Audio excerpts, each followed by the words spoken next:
2020년 첫 주일 예배를 하나님께 드립니다. 여러분 아침에 교회에 오시면서 어떤 마음으로 오셨나요? 여러분에게 교회는 어떤 곳입니까? 여러분이 꿈꾸고 바라시는 교회는 어떤 교회인가요? 여러 가지 이유로 우리는 덕신교회에서 함께 신앙생활을 하고 있습니다. 여러분이 꿈꾸는 교회는 어떤 교회인가요? 21세기 교회는 세 가지 H로 시작하는 3H가 중요하다고 이야기합니다.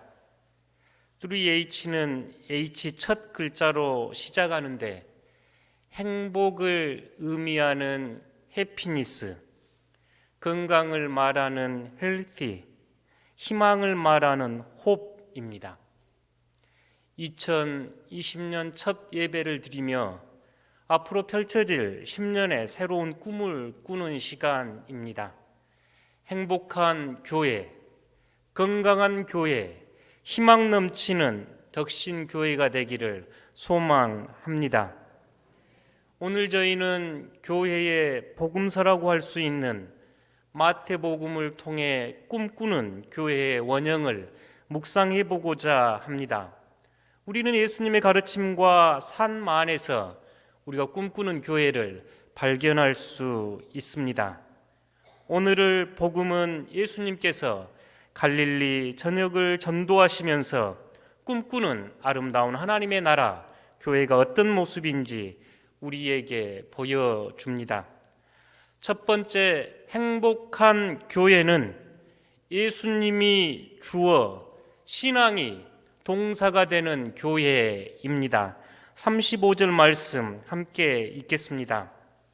예수께서 모든 도시와 마을에 두루 다니사 그들의 회당에서 가르치시며 천국 복음을 전파하시며 모든 병과 모든 약한 것을 고치시니라. 아멘. 이 마태복음 9장 35절 말씀은 예수님께서 이 땅에 오셔서 공생애를 어떻게 보내셨는지를 가장 잘 보여주는 말씀입니다. 예수님은 팔레스타인 땅을 밟고 이 마을 저 고을로 다니시면서 가르치셨습니다. 예수님은 하늘나라 복음, 하나님 나라의 복음을 선포하셨고, 예수님은 그 땅에 사는 질병과 약한 이들을 고쳐주시는 치유사역을 하셨습니다. 예수님께서 가르치신 가르침 내용의 핵심은 저희가 복음 중에 복음이라고 일컫는 산상수훈 마태복음 5장과 7장 사이에 잘 나타나 있습니다. 그 안에는 예수님이 꿈꾸시는 참된 행복, 예수님께서 바라시는 하나님 사랑과 이웃 사랑이 가득 담겨 있습니다.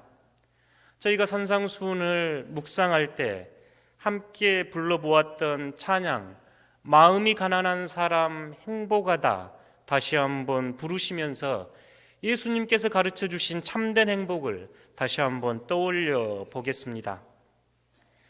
마음이 가난한 사람 행복하다, 하늘나라가 그들의 것이다. 슬퍼하는 사람 행복하다, 그들은 위로를 받을 것이다. 온유한 사람 행복하다, 그들은 땅을 차지할 것이다. 옳은 일에 줄이고 목마른 사람 행복하다, 그들은 만족할 것이다. 자비를 베푸는 사람 행복하다, 그들은 자비를 입을 것이다. 마음이 깨끗한 사람 행복하다. 그들은 하나님을 뵙게 될 것이다. 평화를 위하여 일하는 사람 행복하다. 그들은 하나님의 아들이 될 것이다. 옳은 일을 하다 박해를 받는 사람 행복하다. 하늘나라가 그의 것이다.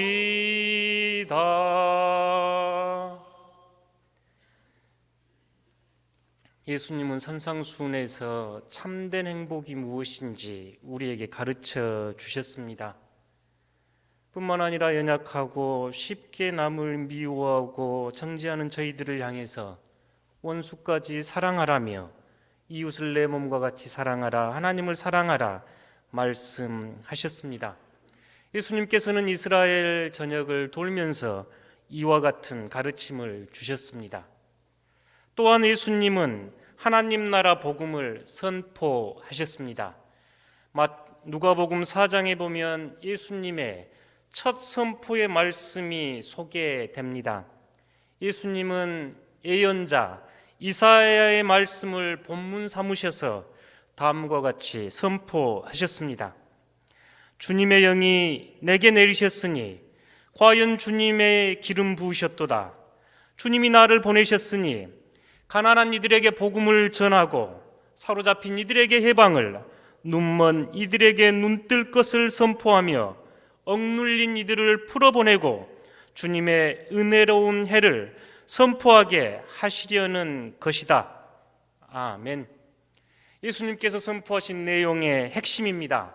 가난한 이들에게 복음을, 사로잡힌 이들에게는 해방을, 눈먼 이들에게는 눈뜸을, 억눌린 이들에게는 자유를 선언하시며 하나님 은혜의 해를 선포하셨습니다. 바울은 이 하나님의 나라가 정의와 평화와 기쁨이 넘치는 나라로 소개합니다. 가르치셨고 선포하셨던 주님은 또한 질병과 약한 이들을 치유하셨습니다. 예수님은 상처 입은 치유자로 이 땅을 사셨습니다. 그분은 상처와 고통을 직면하며 살았습니다. 어린 시절 야반 도주하듯 난민으로 애굽으로 도망쳐야 했고 그의 마지막은 십자가 위에서 맞이한 고독한 죽음이었습니다. 그러나 예수님은 자신의 상처와 고통에 매몰되지 않고 다른 이들의 모든 질병을 치유하며 약한 것을 회복시켜 주셨습니다. 그래서 복음서에는 이러한 내용들이 차고 넘칩니다. 질병으로부터 치유, 약한 것으로부터 치유는 구원과 동의어로 사용되었습니다. 행복한 교회는 예수님의 가르침, 예수님의 선포, 예수님의 치유가 역동적으로 일어나는 교회입니다. 행복한 교회는 예배당이 크거나 많은 사람이 모이는 교회가 아닙니다. 행복한 교회는 예수님이 주어가 되는 교회, 신앙이 동사가 되는 교회입니다. 예수님이 주어가 된다는 말은 예수님이 주인 되는 교회, 예수님이 머리 되는 교회, 예수님이 생각나는 교회, 예수님을 가르치는 교회입니다. 신앙이 동사가 된다는 말은 예수님의 가르침을 배우며 실천하는 신앙, 예수님이 하나님 나라를 통해 변화되는 삶, 그리고 예수님의 치유가 경험되는 신앙입니다. 2020년 덕신교회는 행복한 교회가 되는 꿈을 꿉니다. 둘째, 우리가 꿈꾸는 교회는 건강한 교회입니다. 건강한 교회는 예수님의 마음을 품는 교회입니다. 36절을 함께 읽겠습니다. 무리를 보시고 불쌍히 여기시니 이는 그들이 목자 없는 양과 같이 고생하며 기진함이라. 아멘. 예수님께서 이 땅에 오셔서 팔레스타인 이 땅 저 땅을 두루 다니시며 가르치시고 선포하시고 치유하신 근본적인 이유가 밝혀집니다. 예수님은 갈 곳 없어 유리방황하는 그들을 보고 측은히 여기셨고 가엾이 여기셨고 불쌍히 여겼습니다. 그들은 마치 목자 없는 양처럼 지쳐있고 풀이 죽어 있었기 때문입니다. 목자 없는 양은 구약 성경에서 이스라엘 백성들을 일컬을 때 사용됐던 표현입니다. 예수님 당시 그 땅을 살아가는 우리네 인생들을 향해 목자 없는 양이라고 말씀하셨습니다. 신약 성경에서 불쌍히 여기는 마음, 가엾이 여기는 마음, 긍휼히 여기는 마음은 하나님의 마음을 가장 잘 드러냈다고 이야기합니다. 이 단어의 어원을 살펴보면 애간장이 끓는 창자가 끊어질 듯한 마음입니다. 함께 아파하고 함께 고통을 나누는 마음이 불쌍히 여기는 마음입니다. 예수님은 그 무리들을 보고 불쌍히 여기셨습니다. 저희가 흔히 불쌍하기 짝이 없다 이런 말들을 사용하시지요. 참 흥미로운 단어입니다. 왜 불쌍하기 짝이 없을까요? 한문으로 불쌍은 짝이 없다 뜻입니다. 짝이 없어 불쌍한 겁니다. 근본적으로 마음을 함께 나눌 짝이 없는 사람들, 마음을 나눌 이 없는 사람들만큼 불쌍한 이 어디 있겠습니까? 마음을 나눌 이 없으니 이 삶을 포기하고 생을 포기하는 이들이 얼마나 많습니까? 그 당시 정치인들, 종교 지도자들, 율법 교사들, 바리새인들과 마음을 나누지 못했습니다. 그러나 예수님은 그 무리들을 보고 불쌍히 여기셨고 그들의 마음을 나누셨습니다. 깨지고 상한 마음, 억울하고 아픈 마음, 그들의 삶을 공감하고 그들의 깨진 상처 속에서 새로운 생명이 솟구쳐 오름을 선포하신 분이 예수님의 삶이셨습니다. 마음 줄 사람, 마음 나누리 없는 그 무리들을 보고 예수님은 목자 잃은 양처럼 방황하고 있다고 말씀합니다. 주님은 우리의 인생을 양으로 비유합니다. 양은 맹수도 아니고 초식동물 중에 가장 순한 동물입니다. 죽을 때조차 소리를 내지 않고 온순하게 죽어가는 것이 양이라고 합니다. 시력이 나쁘고 싸움도 못하고 넘어지면 잘 일어나지 못하는 그 양들은 목자가 없으면 죽은 목숨이나 다름없으니 목자의 돌봄 없는 그 양들을 보고 예수님은 그들을 가엾이 불쌍히 여겼습니다. 여러분의 인생은 어떠신가요? 한 치 앞도 모르는 것이 우리 인생 아닙니까? 질병과 사고로부터 자기를 보호할 수 있는가요? 어느 날 문득 직면하게 되는 죽음 앞에 무기력한 것이 우리 존재 아닌가요? 그래서 우리 모두에게는 목자가 필요합니다. 예수님은 목자 없는 양 같은 우리를 불쌍히 여기시고 외면하지 않으셨습니다. 친히 선한 목자가 되어 주셨습니다. 나는 선한 목자라. 선한 목자는 양들을 위하여 자기의 목숨을 버린다 하시며 스스로 십자가의 길을 가셨습니다. 양에 대한 글들을 살펴보면 예수님께서 왜 자신을 선한 목자라 하고 우리를 양이라 비유하셨는지 이해가 됩니다. 한문 몇 개를 살펴보면 마음에 와 닿을 것입니다. 착할 선자는 제일 위에가 양이 있고 그 중간에는 풀초가 들어 있습니다. 그 밑에는 입구자입니다. 양이 들녘에서 풀을 뜯고 있는 모습이 착한 모습이라고 옛날에 생각했던 모양입니다.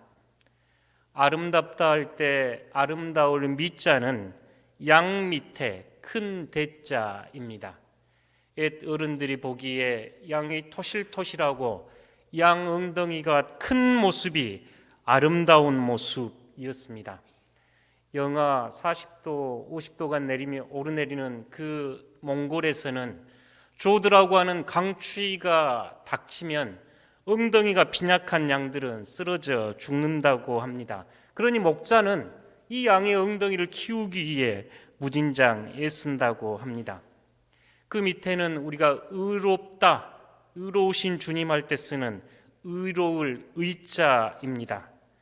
양 밑에 나 아자를 붙였습니다.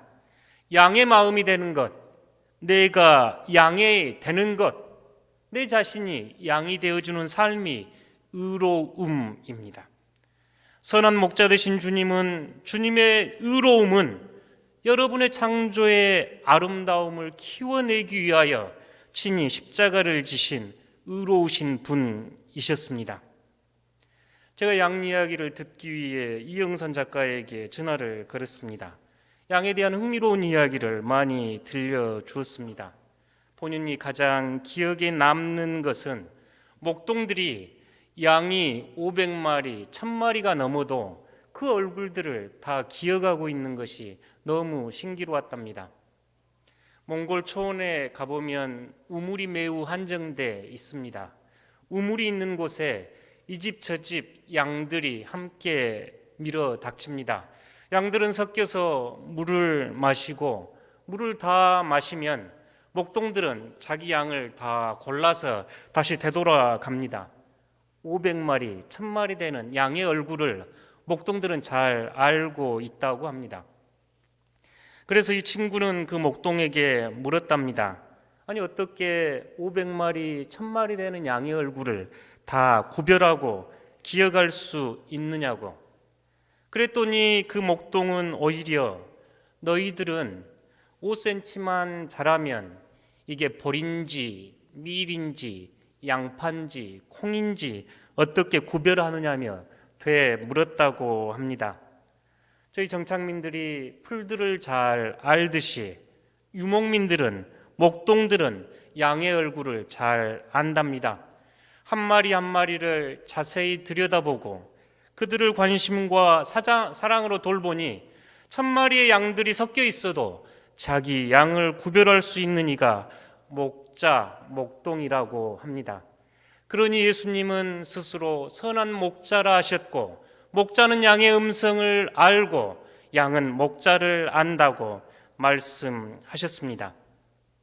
2000년 전에도 지금도 예수님은 이런 목자의 마음으로 여러분 한 사람 한 사람을 마음에 품고 바라보십니다.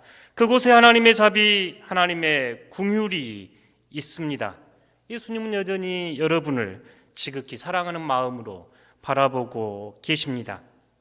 건강한 교회는 이 예수님의 마음에서 시작되는 교회입니다. 예수님의 눈으로 다른 이들을 바라보며 예수님의 사랑에 눈뜨는 교회입니다. 예수님의 마음을 품는 교회입니다. 그 마음은 불쌍히 여기는 마음, 긍휼히 여기는 마음, 함께 아파하는 마음입니다. 오늘 이곳에서 함께 예배드리는 우리 모두는 연약한 이들입니다. 연약할 때 서로 감싸 줍시다. 우리 모두는 부족한 이들입니다. 부족함은 새로 채워 줍시다. 우리 모두 허물이 있습니다. 허물이 드러날 때 덮어 줍시다. 좋은 것이 있으면 말해주고 잘한 것이 있으면 칭찬해 주십시오. 너무 잘하려고 싸우지 말고 예수님의 자비와 긍휼이 드러나는 그런 행복한 교회, 건강한 교회를 함께 만들어 가시면 좋겠습니다. 세 번째 H는 희망입니다. 희망이 있는 교회, 희망이 있는 교회는 하나님의 일꾼이 넘치는 교회입니다. 37절, 38절을 함께 읽겠습니다.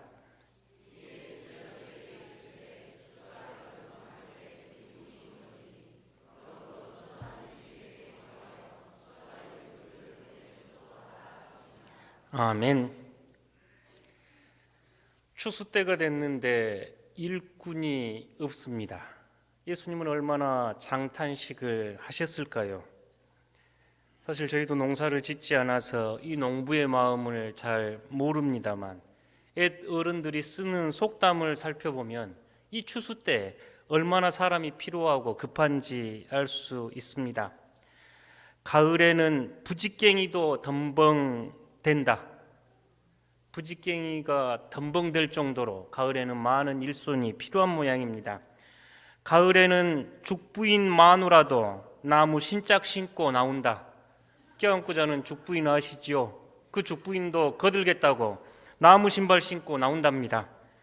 가을철에는 죽은 송장도 꼼지락거린다. 이 가을 거지 때 그렇게 일이 많은 모양입니다.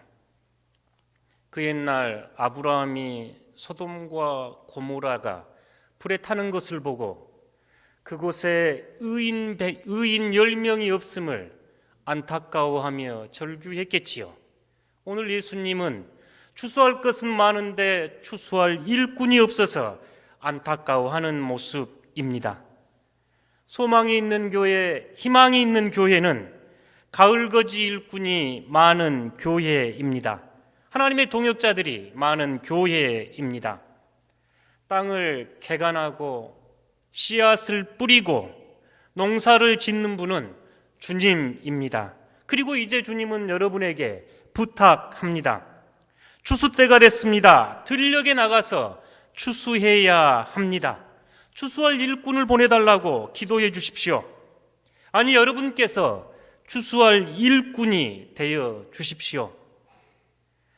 주님께서 일꾼을 부르십니다. 누가 이사야처럼 응답하시겠습니까? 내가 또 주의 목소리를 들으니 주께서 이르시되 내가 누구를 보내며 누가 우리를 위하여 갈꼬 하시니 그때 내가 이르되 내가 여기 있나이다. 나를 보내소서. 주님, 내가 여기 있나이다. 나를 보내소서 라고 응답하는 하나님의 동역자들이 많은 교회가 희망이 있는 교회입니다. 우리에게 주어진 많은 일들을 감당하기 위해, 우리의 사명을 감당하기 위해 우리는 많은 일꾼이 필요합니다. 교회가 희망이 없다고 교회에 대한 부정적인 이야기가 더욱 목소리를 높이는 이때에 덕신교회는 한국교회의 미래가 되어야 합니다. 덕신교회 성도들은 말꾼이 아닌 일꾼이 되어야 합니다. 그럴 때 덕신교회는 희망이 있는 교회, 소망이 넘치는 교회가 될 것입니다. 이제 말씀을 맺으려 합니다. 2020년 첫 예배를 드리며 향후 10년간 꿈을 꿉니다. 여러분이 꿈꾸는 교회는 어떤 교회인가요? 앞으로 520번의 주일 예배를 드린 후 2030년 1월 우리는 행복한 교회, 건강한 교회, 희망이 넘치는 교회라고 경축하며 축복할 것입니다. 사랑하는 덕신교회 성도 여러분, 행복한 교회는 예수님이 주어가 되는 교회, 신앙이 동사가 되는 교회입니다. 예수님의 가르침, 예수님의 선포, 예수님의 치유가 경험되는 교회가 행복한 교회입니다. 건강한 교회는 예수님의 마음 무리를 보고 불쌍히 여기신 그 긍휼심, 그 자비심이 넘치는 교회입니다. 희망이 넘치는 교회는 하나님의 일꾼들, 하나님의 동역자들, 헌신하는 이들이 많은 교회입니다. 사랑하는 성도 여러분, 예수 그리스도로 인해 행복한 교회, 긍휼과 자비가 넘치는 건강한 교회, 하나님의 일꾼으로 가득 채워지는 희망 넘치는 교회가 되길 꿈꾸며 기도하며 전진합시다. 함께 기도하겠습니다.